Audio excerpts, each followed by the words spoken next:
How is everybody doing? Today we are looking at bread mold. For those who don't know, bread mold is a fungi. It is a fungus. Um, it is related to mushrooms and puffballs and a whole mess of other fungi. Now, this is a multicellular organism, which means it is made up of more than one cell. Oh, and did I mention this is our Organism of the Week video? If I didn't, it is. Let's talk a little bit about mold. Just a little bit. We already know that mold is a fungus. Mold is interesting because, like mushrooms, what we see is only a small part of the actual organism. Usually, by the time we see mold on our bread, there are already thousands of little microscopic threads running through our bread. And if you bite into it, even if you can't see the mold, you're gonna know it's there. You're gonna taste it, and it's pretty gross. If you've ever had that experience, I hope you haven't, but imagine it probably tastes pretty gross. Mold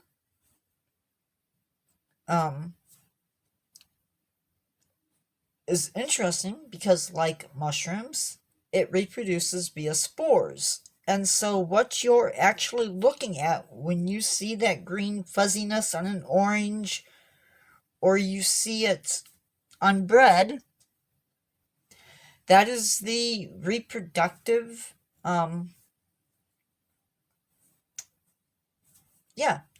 that's actually the fuzz are the tops of where the spores are.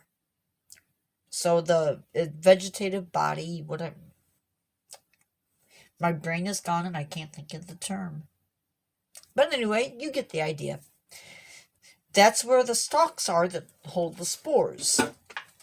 Instead of having, like a mushroom, where the spores are typically produced underneath the little cap,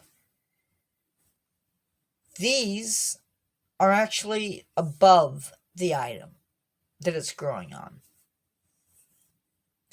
Those little threads that weave through the bread are called hyphae, and they are actually what helps break down the bread so that the mold can use it to grow. They don't rely on the sun for nutrients. They don't need it to grow, although the food that they live on does. So in that way they're connected to the sun, but otherwise they don't. Those spores are going to circulate through the air. And if they happen to get in and land on a piece of bread, as long as the bread doesn't meet the conditions that mold needs to thrive, it's not going to grow. But if it does, if it's warm, if it's moist, yeah, you're going to have mold.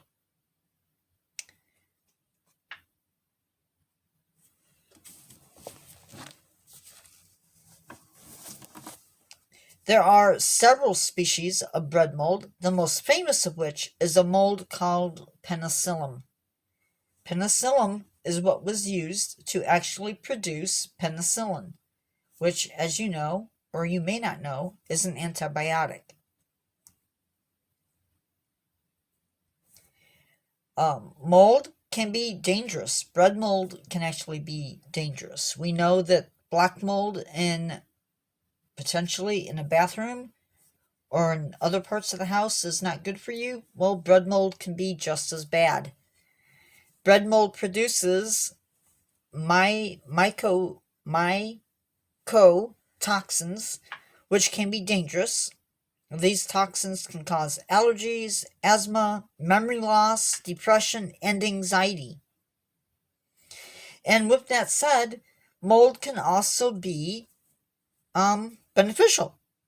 We use it in cheese, to make bread and soy sauce, and of course it's been used to make penicillin. Pretty cool for something that is a fungus. So with that, I hope you enjoy having learned a little bit about bread mold. I am continuing to learn how to make better videos, and hopefully we'll learn some techniques over the upcoming weeks and months that'll make my videos better. If you are not subscribed, please feel free to subscribe. There will be more content coming. I produce videos, or try to produce videos, 3 times a week for you. On Mondays, Wednesdays, and Fridays. With a possible bonus video thrown in, who knows. Give this video a like if you learned something. Click the notification bell so you know when my next video is coming out. And with that, I'm going to throw the spread away and say goodbye.